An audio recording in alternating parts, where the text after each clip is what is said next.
Bien, pues vamos a ver ahora ya un ejemplo de distribución bidimensional donde vamos a calcular el coeficiente de correlación lineal y así vamos a estudiar si estas dos variables están relacionadas o no. En esta tabla de ahí se muestra la edad en meses y la altura de una muestra de 10 niños. Es decir, esto significa que el primer niño tiene una edad de 126 meses y mide 149 centímetros. El segundo niño tiene una edad de 132 meses y mide 148 centímetros. Y así hasta 10, ya que serían los 10 niños a los que le hemos preguntado. Pues para calcular las desviaciones típicas, así como la covarianza, tenemos que hacer una tabla y calcular distintas columnas, como ya sabéis. Entonces, para la desviación típica, como veis, aquí aparece la variable al cuadrado multiplicada por la frecuencia. Por tanto, tenemos que hacer una columna donde poníamos la xy al cuadrado multiplicada por la frecuencia. En este ejemplo concreto, al no ser una tabla de doble entrada, sino ser una tabla simple, pues como veis, la frecuencia de cada par de datos sería 1, ya que solamente hay una pareja donde se cumpla que tiene 126 meses y 149 centímetros de altura. Y lo mismo ocurre para el resto de pares de valores. Como para calcular las medias y varianza o desviaciones típicas individuales de la variable x y de la variable y, lo que teníamos que hacer era construir tablas separadas y íbamos multiplicando la variable por la frecuencia, así, etcétera, y luego íbamos sumando. En este caso, a lo mejor podríamos agrupar, si el valor 126 apareciese más veces, pues podríamos poner aquí al lado un recuento de las veces que aparece. Pero como veis, ningún valor se repite.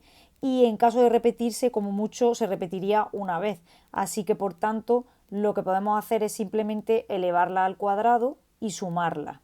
Entonces, por ejemplo, para calcular la media, simplemente lo que haremos será sumar la variable y dividir entre el número de datos totales. ¿Cuál será el número de datos? Pues 10, ya que hemos preguntado a 10 niños, luego esa es mi frecuencia total. Normalmente, os repito, lo que hacemos es ir multiplicando cada valor por el número de veces que aparece y luego esa columna la sumamos y dividíamos entre el total de datos. Pero como aquí ningún dato se repite, pues simplemente sería como multiplicar por 1 y sumar. Así que en definitiva lo que hacemos es sumarla y dividir entre el número total de datos, que en este caso es 10. Lo mismo hacemos para la variable y así obtenemos las medias de x y de y.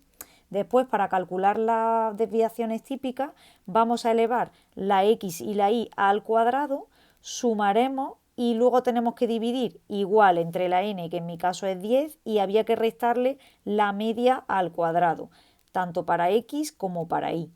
Y a esto le hacemos la raíz cuadrada y ya tendríamos las desviaciones típicas de x y de y.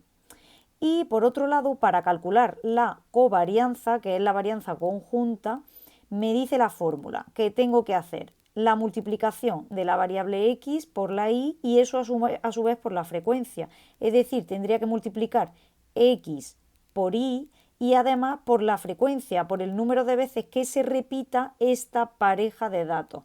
Como hemos dicho, esta pareja de datos no se repite más veces, solamente aparece una vez, por tanto su frecuencia es 1. Así que en este caso esto de aquí podemos omitirlo. Si fuese una tabla de doble entrada, donde a su vez cada par de datos aparece indicada una frecuencia, pues tendríamos que multiplicar por la frecuencia correspondiente a cada par de datos.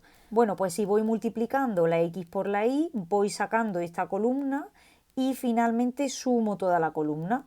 Y esto tengo que dividirlo otra vez entre mi frecuencia total, que es 10.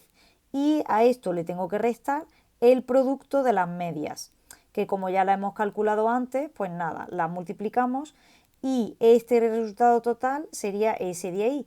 Bueno, pues finalmente, una vez que ya tenemos la covarianza y las desviaciones típicas, ahora para sacar el coeficiente de correlación lineal simplemente tengo que dividir la covarianza entre las desviaciones típicas y me sale ese valor de ahí.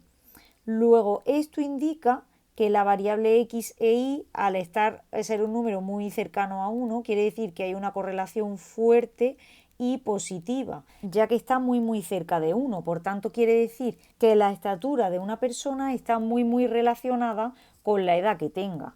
Y además se relacionan de forma positiva, o sea, que conforme una variable aumenta, la otra también. O sea, sé, conforme aumenta la edad, debería aumentar la altura.